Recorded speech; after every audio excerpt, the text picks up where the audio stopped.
For thousands of years, elders and knowledge keepers have used stories to educate future generations. Stories and words can help heal our hearts and make Mother Earth a better place for all people. This is Healing Hearts.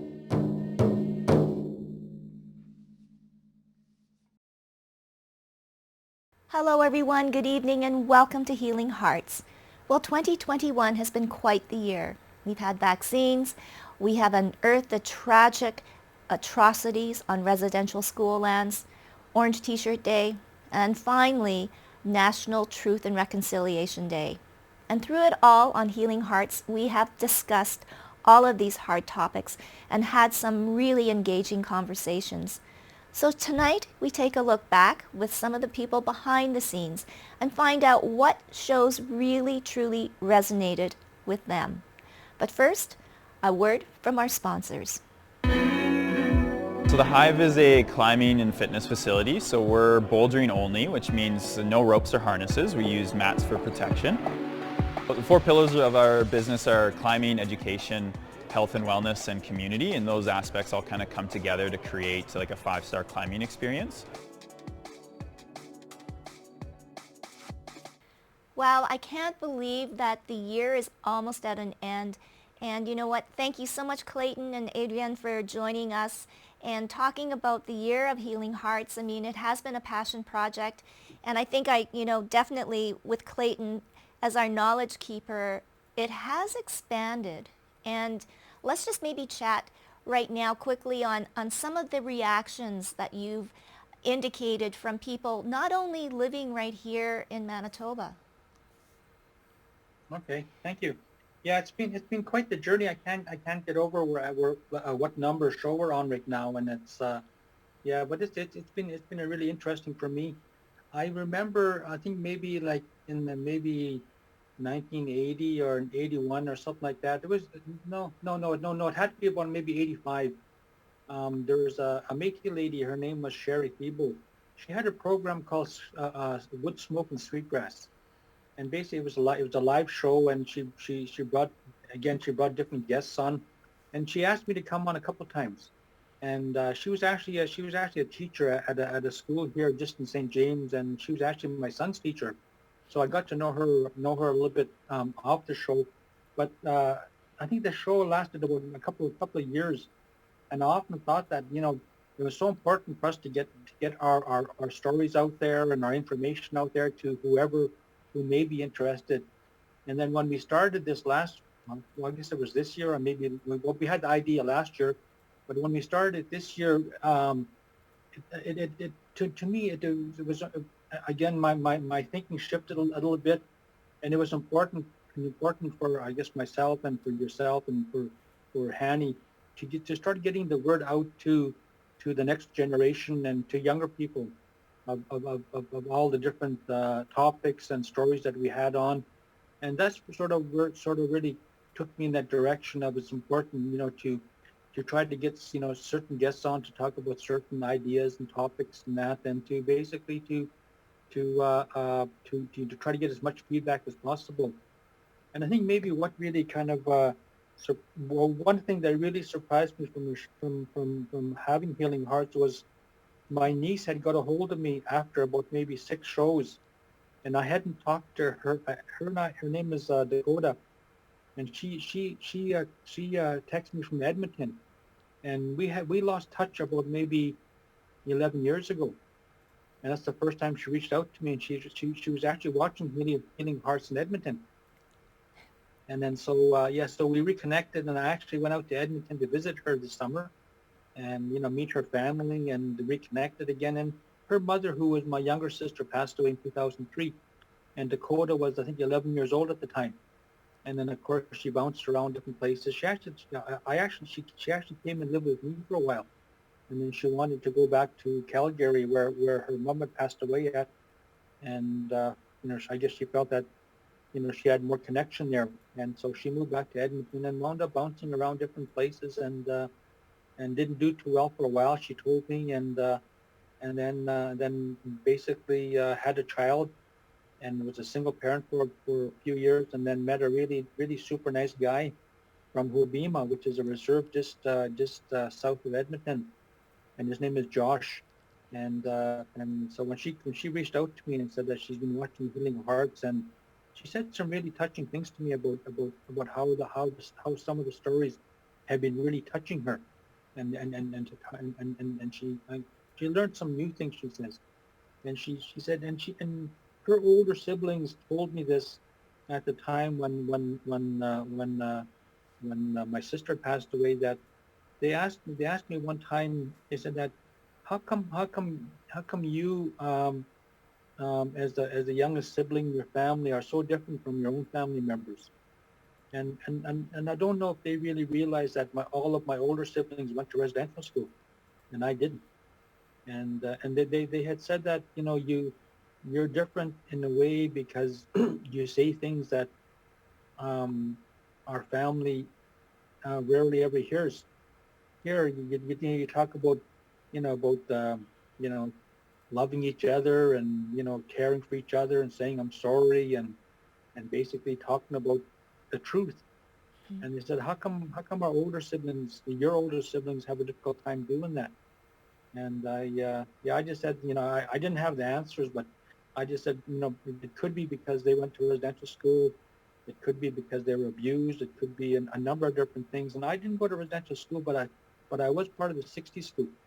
And I wound up in the foster care in Dauphin, Manitoba, I think when I was 12 years old. And I think maybe the thing about that was that I wound up in a really good foster home, a really caring foster home. And my foster parents, I think they fostered like 350 kids over 45 years. And I was in their home for a little over 5 years. And I think at that time they had had taught me things that I didn't have the ability to learn in my own family about everything that a normal family goes through, I think. So actually I talked to my foster mom. I still talk to her maybe twice a week, and she's 88 now. And I lost my foster dad probably about 7 years ago. But I think those are the things my niece had talked about. Basically, you speak from the heart, and obviously you've done a lot of healing. And how did you get there? And some of our family members or relatives haven't gotten there. So she's at a point where her and I are having really good heart-to-heart talks now. And she shared her journey, and her journey isn't long, but her journey was up and down, and very difficult, because I'm sure, for like, I lost my mom when I was 16, and she was 12 when she lost her mom, and I know how difficult it is when you don't when you don't have a parent. And so so her and I are having some good talks now. And it wasn't for Healing Hearts, I'm not too sure if we would have connected. And that's what I think, that, and she said her and her husband and her father-in-law have watched all the shows together. Mm, Yeah, mm, Wow. Well, just to yeah, let you know, like we're over 20, like I think 21, and this show will be 22 when it airs. But wow, I mean, to hear that, Clayton, is so rewarding, and I can only imagine what it means to you. And I mhm, know that, thank you so much for all of the behind scenes work, getting guests and making suggestions, because you are the heart and soul of the Indigenous community, knowing the pulse and what is happening. And that is why we started Healing Hearts, so we could mhm. let everybody else know. And hopefully moving forward, we can educate non-Indigenous. And I know that's also a dream of yours, right? Oh, for sure, for sure. And like even though I'm retired now, and I think that probably because of my work history, and just the lack of knowledge that most non-native people had, in my career, and it still seems to be the case in a lot of places. I'll give you an example. Like, I went to a function. We had our first in-person function on Sunday night. So my wife and I got invited to the Human Race Museum, and there was 300 people there, Wow. and it was quite a large function. and it just seemed like everybody who was there, and they raised $700,000. They said at that event, and so of course I'm talking to different people I haven't met before, and I mentioned to one, and of course, most of the people there were non-native, and I mentioned to one non-native guy. We started talking, and he asked me about the work I did, and and I told him, I said that, yeah, I was a cartographer for 10 years. I said, and he seemed kind of shocked about that. And a cartographer is somebody who makes maps. And then he says to me, he said, wow, he said, that's a pretty good career. He said, did you go to school for that? He said. And I felt like saying no. I won that in a poker game. I felt like telling him, and just to joke around with him. But I didn't say that. But it kind of just struck me, this guy's a businessman, and he asked me if I went to school for my career, and why wouldn't have I? And yeah. So again, so things happen, like, just kind of shocked, kind of took me back as to just how much little people know about our community. Yeah, so that was, but it was a beautiful event, like a very heart touching event. It had to do with, it was called Raising Our Voices, and it had to deal with raising money for the children that were found at the different grave sites. So, I mean, the different residential school sites across Canada, and the murdered missing women. They had Tom Jackson as one of the entertainers, Paul Brandt. um, who else did they have? Don Amero. So they had some really good entertainment as well there. And it was a long event. I think we got there at 5:30 and we left there at 10:15. But Wow. and it was different. That's my first event that I've gone to, maybe nearly 2 years. Amazing. And Well, and Clayton, yes, this 2021 has been a real, I guess, eye opener for everybody with the unearthing mhm. of residential schools again, and also having a National Truth and Reconciliation Day. So maybe, get your comments on that. Yeah. Well, it was kind of, I when they found the graves in Cowess's Reserve in Saskatchewan, the two, I can't remember how much they found, 215 or something like that. Anyways, I just took it upon myself to go there. I told my wife, I'm gonna go to Cowess's Reserve on Saturday. I said, did you want to come? And she said, yeah, for sure. So we just took off Saturday. We got up early Saturday morning and did a 5-hour drive to Cowess's. And I've been there before many times for powwows, and because I'm a powwow dancer, and I just wanted to go there, and I just felt that I had to go there, pay my respects, and I had to go put tobacco down, and so that's what I did. And it was a really hot, super hot day, and they had a teepee set up, and they had a fire going, and so I met some really good people. I met people from a couple of other provinces that were doing the exact same thing that I was doing.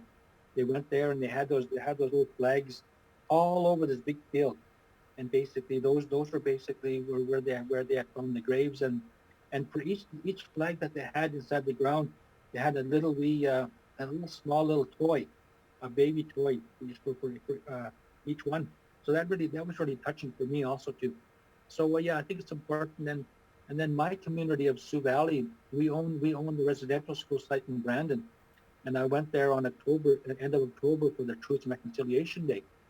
And so far, I think we're up to 153 graves so far. And so it's very personal to me because I had two aunties that went missing from there, and this was probably in the 40s, and one we had never found, and the second one we actually just found her in 2017. They had just buried her in Florida. Wow. And so, because I always heard my mom and my grandmother and her sisters always talking about Dora and Clara, and those were the two youngest sisters that went missing from Brandon Residential School. And I heard them cry many times for them, about missing them and stuff like that. And to this date, of course, my grandmother passed away in the 70s, but nobody ever told my grandparents whatever happened to their daughters. Never. Yeah. Oh, So it's my one of the things on my bucket list is I'm hoping to, when COVID ever clears up, and that I'm going to try to bring her back, bring her from Florida to Sioux Valley, and bury her with her mom and her sisters. that's sort of one of my long-term plans. Wow. And then quickly your comments then on National Truth and Reconciliation Day. A long time coming, Clayton? Yeah, it's been a lot. Yeah, yeah, and then like I said, that when the people in BC, Kamloops found the graves, like people have always talked about those graves. Like I remember my mom she used to share stories about the residential school when we were children. And I remember, we had a 3-room house and there was 10 of us living in there. But I remember when the lights went out all the time, she would share some stories about her time at residential school. And she shared some really, really heart-touching stories. And she talked about people, and of course when my mom went there, she must have went there around maybe 1930 and, talked about girls, young friends and that dying there. And so we kind of knew that already. And yeah, so yeah, it's a long time in coming, but I think the truth is there now where people can't say, these things didn't happen because there's actually graves now. And I Mm-hmm. think part of the truth and reconciliation that went on for the 7 years also made a big difference in regards to attitudes in Canada towards non-Indigenous people, towards our effort to, to get to the truth. So I'm hoping that we're at the truth now and people, will accept the truth and help us to move forward. Oh, yes. So I guess then it's that time, Clayton. I know there's lots to choose from, but you do have a couple of favorites. So I guess let's unveil them and your reason why they're your favorites and they resonate with you. Okay, so I said one of my favorites was the land and treaties, and I think maybe partly because of that show was that it's so important for us to share that information with non-native people, and I've been doing that since probably the early '80s, sharing information about residential schools and treaties and policies and that. And so basically for us to have, our Art Mickey on that show and Dennis Whitebird, who is a former Grand Chief and also too the former Treaty Commissioner of Manitoba, for them to share that information was so important. And it seems like whenever I listen to Art or Dennis, I always learn something new all the time. And so yeah, so that part is so important to get the word out. And when Dennis was the treaty commissioner, he was the one that headed up that we are all treaty people. And I remember they had a poster campaign and they had commercials going. And of course, non-native people were kind of taken aback by thinking that they're treaty people, and didn't realize that again that all this whole land is all was all about treaties, and we are all treaty people. So that's always been important to me, I guess, to get that word out and when I travel, I've traveled most of Canada and the U.S. on my powwow trail, but usually when I go to Alberta powwows, I see I see I see some farmers there that have like maybe like they have like 10,000 acres of land and miles and miles of fenced off property and all that. Most people don't realize that land was given to their ancestors, was taken away taken away by the government and given to their ancestors. And meanwhile, they inherited all this land and lived off the resources and have these mega farm, cattle ranches or whatever, and they don't realize that was on the back of Indigenous people. So that's sort of what I think about time when sometimes when I'm traveling in Saskatchewan or Alberta, and I find a lot of those small towns are just so racist towards our people all the time, and they have no clue about how they.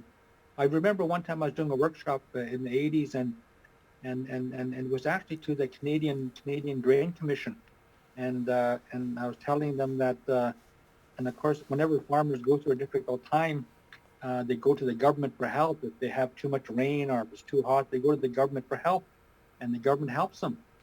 And of course, they call it subsidies, but I was telling them it's the same thing as welfare. You're basically getting free money from the government. So what's the difference between that and what Indigenous people get?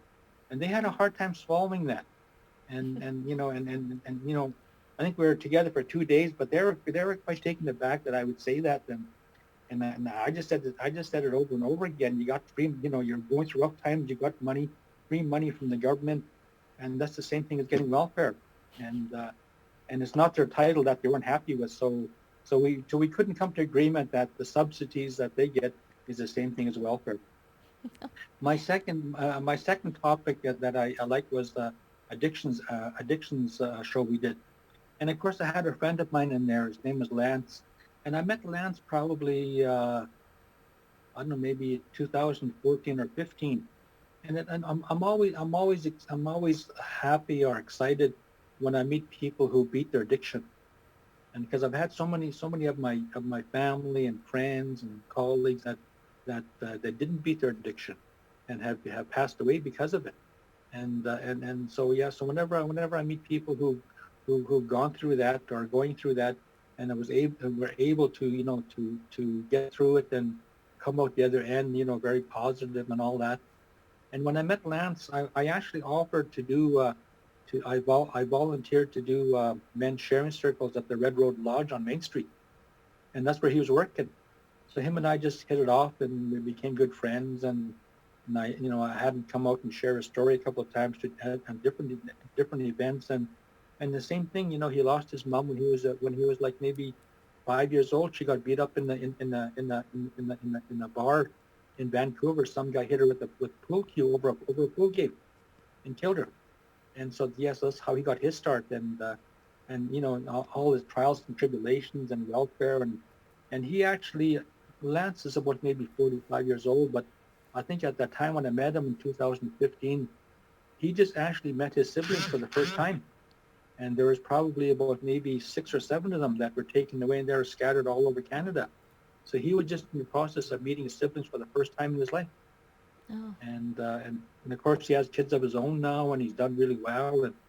And I think I mentioned that story to you at that time, that when I first met Lance, I offered to take him to a sweat lodge and to my dad's community, and him and some other guys, they met me in St. James here, and they jumped in my truck, and I think I just got that truck like maybe 2 days prior to that, a brand new truck, and they're all shocked, and he asked me how many kilometers you have on this truck, and I looked at the odometer, and I said, I think I got 72 kilometers on it. It's brand new. And he said, well, I'm going to have one of these one days. I'm going to have one of these one of these days, he says. And then he took me. We went for a sweat 2 months ago, and we went in his brand new truck. Oh. And he had a big, beautiful, brand new truck. And yeah, and nowadays those trucks are like worth $60,000, so it's nice to see Lance move forward. And the young woman that was on the show also too, that shared her story. Mm-hmm. So I think there's nothing more powerful than people sharing their personal stories. Oh, And yes. so most people can relate to other people's stories, and most people, they don't know how to share their story. And those stories come from the heart all the time. And yeah, and I've been sharing my story now for probably 30 years now. And some people like it and some people don't. But that's just the way it is. So. Oh, Clayton, there's something so honest and true about you, and personally, I never get tired of your stories. I can hear them over and over because they'll still resonate, and it'll still be the truth, and it'll still be honesty that comes from the heart. So from the bottom of my heart, I thank you for being such a big part of Healing Hearts. Thank you, Clayton. We were of the belief that it was an international agreement, not a domestic agreement between Canada and First Nations people. And there was a misunderstanding as to how that land became described in the treaties. It was an agreement to share the land. And Canada wanted the land for the more settlers, more immigrants to come into the area. And they wanted to create a new economy, which was agriculture. And because of that, so they had to sit with First Nations, and starting in Eastern Canada all the way to the West Coast. And they were in the process of building a country from, I believe you often hear the term, from coast to coast to coast. So that is what they were doing. But at the same time, they wanted to do that at any cost, including misleading the First Nations people in the treaty dialogue. And it's part of the misunderstanding. So today we still have a major a major relationship with the Crown, with Canada, that we have a lot to settle with respect to that misunderstanding in terms of law, and land. Mhm. And Canada, as I said, they wanted to create the country, so they had to come and see the owners of the land, which happened to be the First Nations people. We were the recognized owners because of uh, 1763, the Royal Proclamation. That's what it was, Royal Proclamation. And because of that Royal Proclamation, it recognizes the First Nations people as the owners of the land because they were here before the European explorers started to get here. We were already occupying the land. We were using the land. And today we still continue to use that land. It doesn't matter where we travel off reserve to go and use our home territory, wherever it is. So Wow. that's the whole concept. And for me, my relationship is to the land. It can be summed up very, very, very simply that I am part of the land. That spirit, that spirit of the land is within me. And that land is my food source.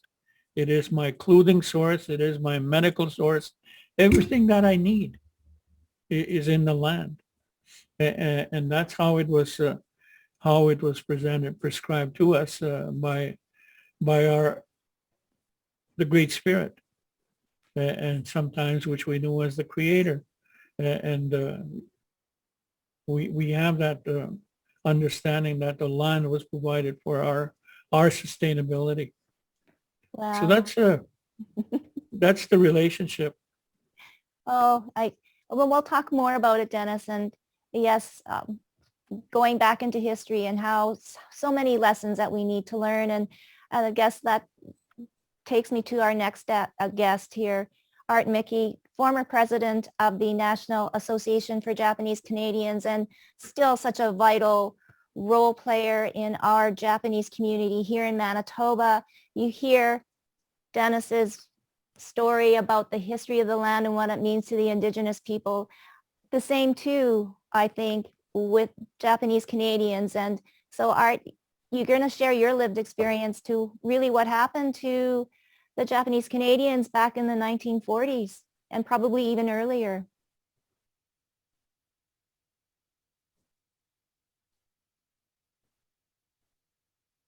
Art, you might be muted. Sorry, maybe just the beauty of virtual. There we are. Yes, there we are. Okay. Thanks a lot. Thank you, Uh, Tracy, and thank you for the invitation. First of all, I want to just say that the Japanese arrived in Canada very early, 1877, and the majority of Japanese who immigrated came just at the turn of the century, between about 1903 to 1908 was a major influx of Japanese at the time. However, I think coming to British Columbia, they never felt really welcome because there were discriminatory laws that were passed against all Asians, such as the right not to be able to vote. That was one of the big issues in our community because without the right to vote or without having that right of citizenship, they were deprived of entering into the professions. You couldn't be a teacher or a doctor. There were many things that you could never become. You could never work for the government. So hence, that was sort of the situation. And when the war began with the bombing of Pearl Harbor, Canada declared war on Japan on the same day. And so right away, the Canadian government confiscated properties, mostly fishing boats initially. And they were all taken in and dry docked, and people lost their livelihood. In February of 1942, the government decided to remove all Japanese from the West Coast. So that meant that people such as my parents and grandparents had to leave their farms in the Fraser Valley and to move either into internment camps. Many people were sent to internment camps. Some people were sent to sugar beet farms, and that's how my family came to Manitoba, is because they were placed on sugar beet farms. Some people ended up in prisoner of war camps in Northern Ontario, especially leaders in the community who were deemed to have some influence were sent there. And as a result, we were deprived. And one of the things that took place was the confiscation of property. Property was taken, and when we look back at it, it's mainly because the intent of removing property from people was so that when they moved them out, they would never come back to British Columbia. And that was the way the politicians in BC were stressing to the government, get rid of the Japanese, we don't want them here in British Columbia. And so the taking of the thing that would draw people to where they want to live was property. And so that was all confiscated.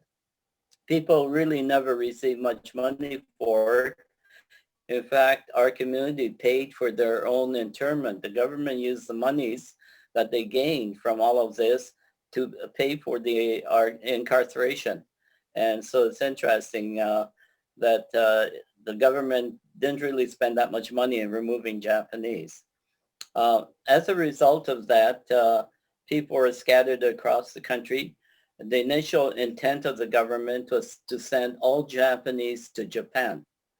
Strangely, they realized that the majority of people were born in Canada. How do you send them to a strange country? And so that the government withdrew that legislation. However, some 4,000 people had already been sent to Japan by that time, out of the 22,000 people who were removed.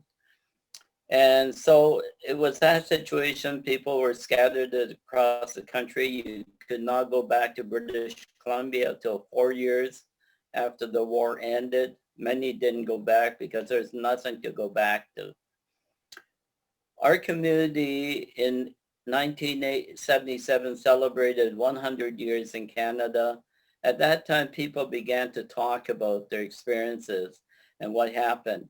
And the National Association 84 decided that that was an unjust treatment on the government using the War Measures Act to deprive Japanese Canadian of their rights.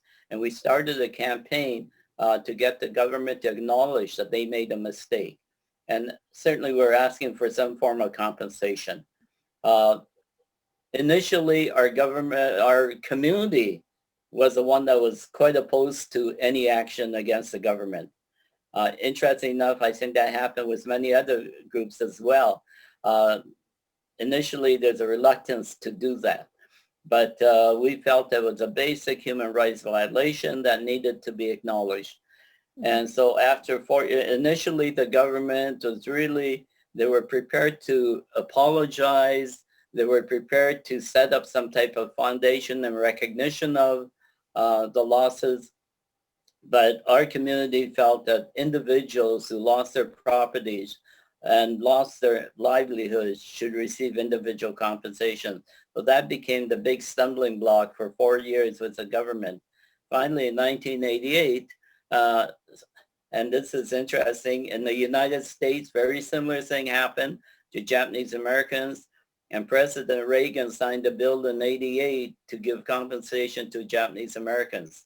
So we now had a precedent that we really pressed the government with, and they came around and called us back to meet again, and in September 22nd, Prime Minister Mulroney apologized on behalf of Canada for the unjust treatment of Japanese Canadians. And so there was a compensation package in which individuals received $21,000. There was a community fund.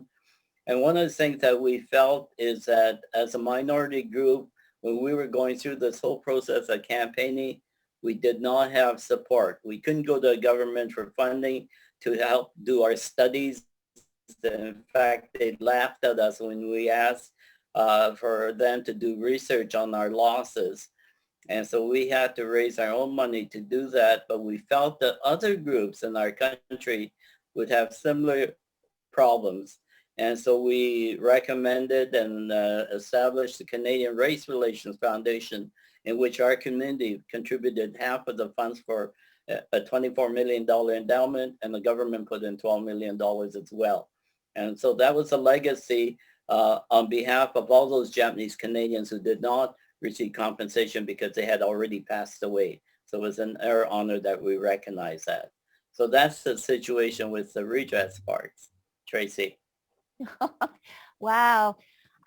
I mean, I have to say too, Clayton, yeah, you can jump in here too, but that surprised me, Art. Something that I did not know is that they just wanted to ship all us Japanese back to Japan, and not knowing that it'd be like me, I don't speak any Japanese. I'm born here.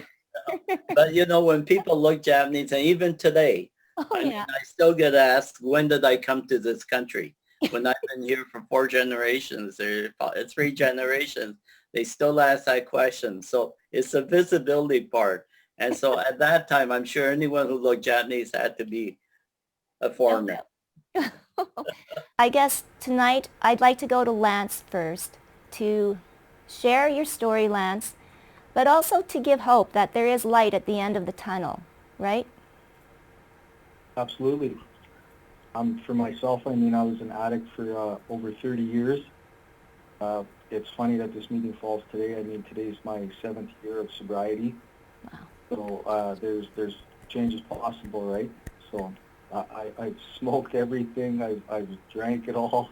I mean, and I've come a long way. I mean, my children are again in my life, and I've moved forward. I've opened a business. I've done all types of good things with moving forward, right? For me, the biggest thing was connecting with the culture and realizing my identity. That was the biggest thing I had trouble with, right? I was adopted, raised by a white family, so I lost all my culture. And once I reconnected, a lot of it came not easy, but easier than it had in the past. I mean, there were so many attempts at sobriety. I didn't get it until I dealt with the culture aspect and the identity aspect of it all. Oh, and that's so true, Lance. It has to come from inside. And like you said, so many times you tried and failed. When did you know that, okay, this time it's for real? Besides, I guess, coming to grips and learning about the knowledge of your past. I can't say that I knew that this time was for real, because you just don't know if it's for real, right? But the thing is, you keep trying, which is what I did. I just kept trying and trying again, right? I had good people around me, good supports. I taken every program under the sun. I mean, I had all the knowledge, I just never applied it, right? And I see a lot of people around me that are still active addicts, active alcoholics, and the one thing for sure is that we can't tell them anything. They're not going to change till they are ready. So for me, that was it. When I was ready, I changed, and that's all there is to it. And how, you said you have your children back in your life now. How is that relationship going? Oh, it's amazing. I mean, they're so proud of me for all the changes I've made. I mean, I've accomplished so much in 7 years. And they watch me, right? And they've seen all the bad. They've seen, all the good that's come from quitting. And, they don't have the addiction issues or the drinking issues that I had at their age. So, I mean, they've seen it firsthand, and that's just not for them. So I'm fortunate in that aspect. And telling yourself that you deserve better, right? I was stuck in a situation where I constantly told myself, this is where I am and this is where I'm going to stay because I don't deserve any better. So I was always down on myself for that. And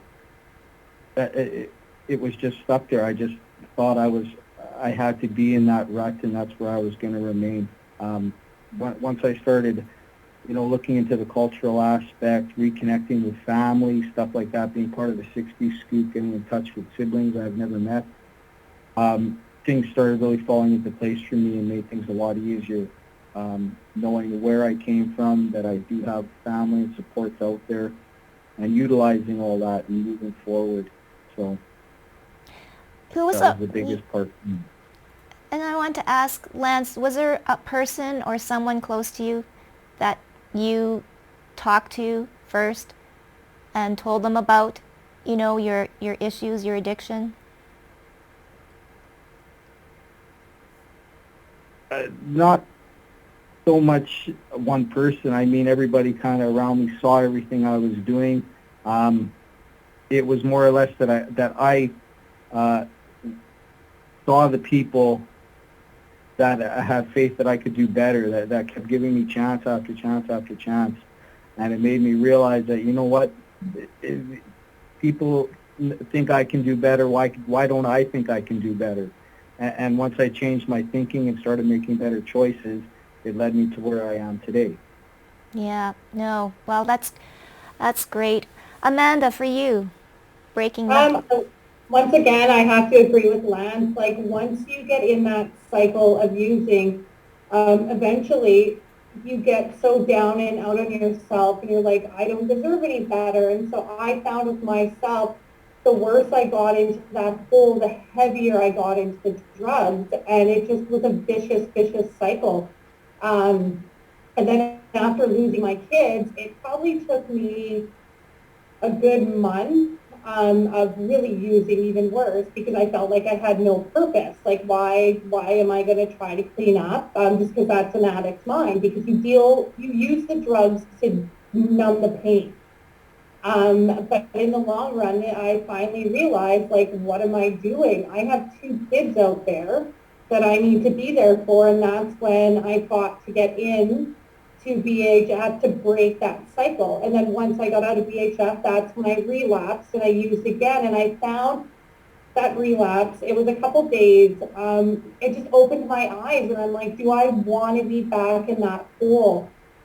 So for me, the relapse was a good thing. I don't know how, like maybe for other people it wasn't, but it made me realize where I don't want to be. So that was my awakening moment when I'm like, okay, things need to change. I can't go through it because it's an emotional roller coaster, like recovery and getting through it.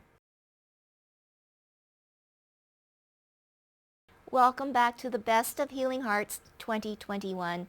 Well, we just had Knowledge Keeper Clayton Sandy pour it all out.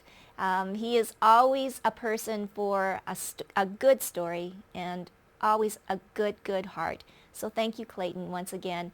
And now it's my next guest, Adrienne Breyfogle, who is a newcomer, I guess, sort of, to say, right, Adrienne? New to Immigration Partnership Winnipeg, a big partner for Healing Hearts. And let's first just talk about your position as project coordinator for the Indigenous Orientation Toolkit. Did I get it right? Yes, Tracy, you did. Yes. So yes, I started with Immigration Partnership Winnipeg in the beginning of August. Mm-hmm. I am the project coordinator on the Indigenous Orientation Toolkit, also known as the IOTK project. And what this project is, it's basically going to be a toolkit that will allow settlement agencies to teach newcomers and immigrants about some of the history, culture, and contemporary issues that Indigenous peoples in Canada face today. And the goal behind this is to educate and help combat a lot of racist attitudes that are formed when they come over based on stereotypes that they see. So the project itself started a few years ago when actually Clayton and the previous IPW director, Hanny, got together and met, and they recognized that there was a need for this type of education early on in the settlement agencies with newcomers. So they started to brainstorm, and this is how the project came about. And in terms of Healing Hearts was actually a pivot with COVID, as many organizations had to pivot. As part of the project, we had to do community engagement and outreach. And when you can't be around people in public, what do? So Clayton and Hanny came up with the idea for Healing Hearts to bring people together from the newcomer communities and Indigenous communities to allow them to share common stories so they can get that understanding of each other. Well, and this toolkit is so important. I mean, even for yourself coming in onto this project, I guess your thoughts and comments, Adrienne, on, I guess, the misinformation and how long it has gone on. Yes, very much. there's so much misinformation out there, or negative stereotypes, or preconceived ideas about issues. And this toolkit is so important to educate people, and not just newcomers. It's useful for everybody. A lot of the project partners who are working on it comment how much they have learned just by being part of this project, and how it has opened their eyes. And that's such an enlightening and heartening thing to hear. There we go. Yes, no. And, let's talk about the newcomer communities. I mean, over this past 2 years, obviously not getting the influx and the numbers that we have been getting, because certainly our city has grown pre-COVID. And I think, maybe now and going into 2022, doors might open to include more people. I guess, how are we addressing all of this, and where does Immigration Partnership Winnipeg fit in to help the newcomers fit into our city?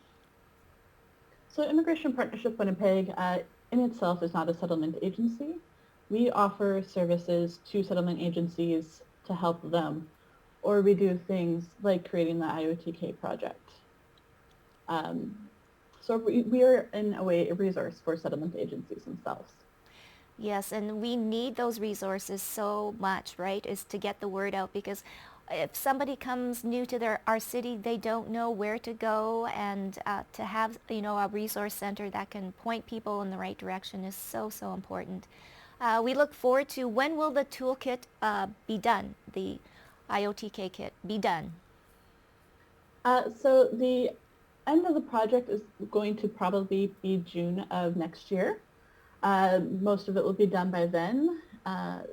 It will consist of 7 facilitator guides that were written in the train the trainer format, so everybody can just take those guides and teach their own employees. But they are also simple and straightforward enough that you can just read through them yourself and gain the knowledge that's in there. The goal is to also have those converted to a digital learning system, so people can just go online and do the activities themselves. And then there's also an EAL component with each guide, because obviously you can't teach this information to somebody whose first language is not English. So that is being done in partnership with Mansa, who's been a great valuable tool on that aspect. And there will also be short 2 to 3 minute videos that will accompany each guide, and those will address specific topics or misconceptions related to that guide. And those are being done by Codebreaker Films, which is an Indigenous film company. Oh, awesome. It just sounds like a wonderful and well-needed package that can be accessed by everyone, and really thank you, Adrienne, as part of the project, and IPW for all of their support for Healing Hearts. So, I guess, I know you're new, but there's definitely been some episodes that have played since you joined. So, your favorite episode, Adrienne, of Healing Hearts, and why? Anything that really has to do with any of the mental health aspect of well-being would be my favorite. My degree is in psychology and Native studies, so it's things I'm interested in. But my personal favorite would have to be the youth and advocacy episode. Mm-hmm. Those young adults on there, and even children, there's a 13-year-old, they were amazing to just know what they want to do, where they want to go, what the changes they want to make. It's kind of inspiring. The 13-year-old Maya, just so strong-willed already about wanting to be a role model, wanting to do good and show her siblings what success looks like. And then just also adults commenting, you're so young, you don't worry about these things, you can't make these changes yet. And her response being, I know where I want to go, I know what I want to do, and I know my experience. And it's just, I'm like, I want to be you when I grow up. So. Oh, well, thank you so much, Adrienne. It's been so nice to have you on the show. I know that we'll continue our work in 2022, and look forward to getting that IOTK kit done and into the hands of everyone to educate. Thank you so much. You're our last, but definitely not least, to share your story. Hi, my name is Maya, and I am a Ojibwe Anishinaabe. I come from the city of Winnipeg, but I live in Ontario today. And My story is that, I guess, coming from a beautiful city and an accepting city like Winnipeg really taught me how to accept myself and see the good in everything. But it also taught me to stick up for myself and be my own best friend when I didn't have anybody else. And having that my grandparents and my great uncles and my great aunts going to residential schools and being survivors, I still get to see them smile and I still get to see them laugh. And it opens my heart.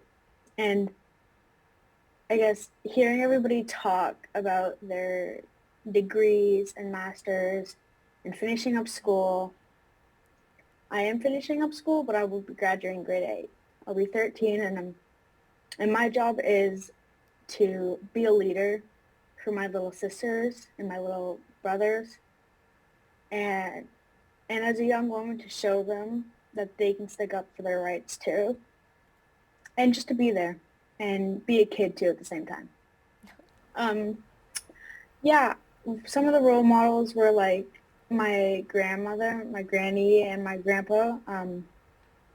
My late grandpa 4 years ago passed away, and he would always tell me that like, you're gonna make it. You're gonna be the first person, my first granddaughter, and my first Owinawa is like a first daughter.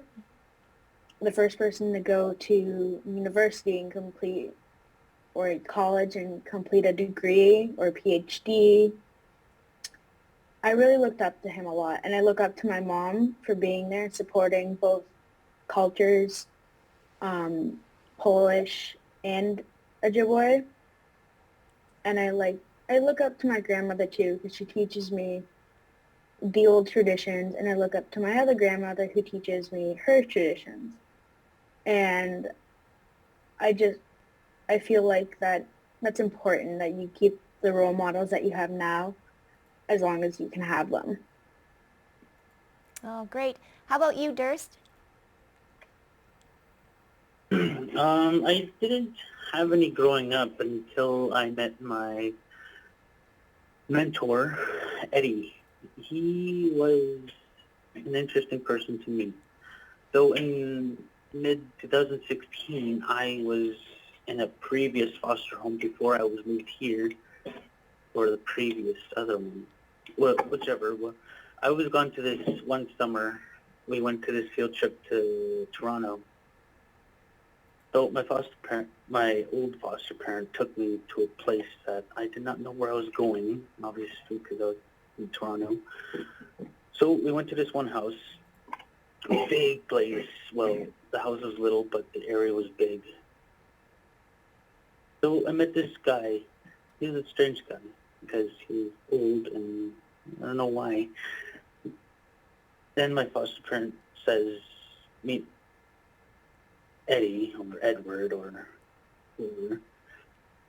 The first thing he said was Hollywood. The name Hollywood was an important thing to actually hear from him. He was the person that changed my act, my life, my mischievous, bad life, I guess. I wasn't much of a good person. I stole, I lied a lot, I ran away a lot, I just got into fights a lot. But he changed my path.